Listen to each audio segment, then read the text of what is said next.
इस वीडियो में हम प्रोकैरियोटिक और यूकैरियोटिक सेल्स के बीच की समानता और डिफरेंसेस को समझेंगे। सभी सेल्स या तो प्रोकैरियोटिक या यूकैरियोटिक होती हैं। प्रोकैरियोटिक सेल्स वाले ऑर्गेनिजम्स को प्रोकैरियोट्स और यूकैरियोटिक सेल्स वाले ऑर्गेनिजम्स को यूकैरियोट्स कहते हैं।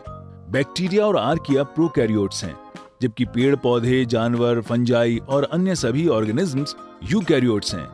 अगर जेनेटिक मटेरियल एक न्यूक्लियर एनवेलप में बंद होता है तो ये एक डेफिनेट न्यूक्लियस बनाता है। इस तरह की सेल्स यूकैरियोटिक सेल्स होती हैं।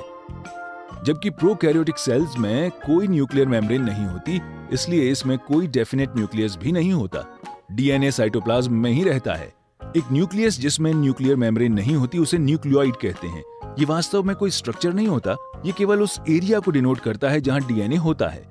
प्रोकैरियोट्स सबसे पहले विकसित होने वाले जीव थे और आज भी ये सबसे ज्यादा पाए जाने वाले जीव हैं। ऐसा माना जाता है कि यूकैरियोट्स प्रोकैरियोट्स से ही विकसित हुए हैं।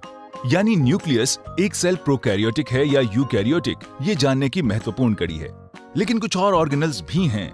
ऑर्गेनल्स साइटोप्लाज्म के अंदर वे छोटे स्ट्रक्चर्स हैं जो स्पेसिफिक कार्य करते हैं, जैसे एनिमल सेल को एनर्जी प्रदान करने वाला माइटोकॉन्ड्रिया। यूकैरियोटिक सेल्स में विभिन्न ऑर्गेनल्स होते हैं, जबकि प्रोकैरियोटिक सेल्स में केवल राइबोसोम्स नामक ऑर्गेनल्स पाए जाते हैं। राइबोसोम्स में प्रोटीन्स बनते हैं। ऑर्गेनल्स यूकैरियोटिक सेल्स के लिए बहुत महत्वपूर्ण हैं। बैक्टीरिया उनके बिना रह सकते हैं क्योंकि वे बहुत छोटे होते हैं।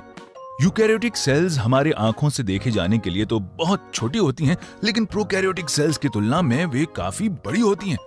ऑर्गेनल्स यूकैरियोटिक सेल्स के अंदर होने वाले प्रोसेसेस को व्यवस्थित करने का एक एफिशिएंट तरीका है।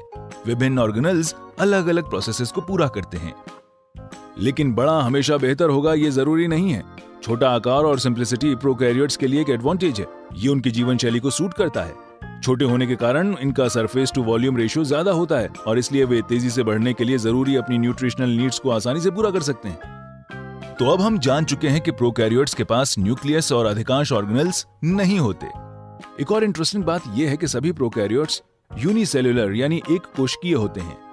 वे उन यूनिसेल्युलर ऑर्गेनिजम्स के रूप में डिफाइन होते हैं जिनमें एक मेम्ब्रेन बाउंड न्यूक्लियस नहीं होता।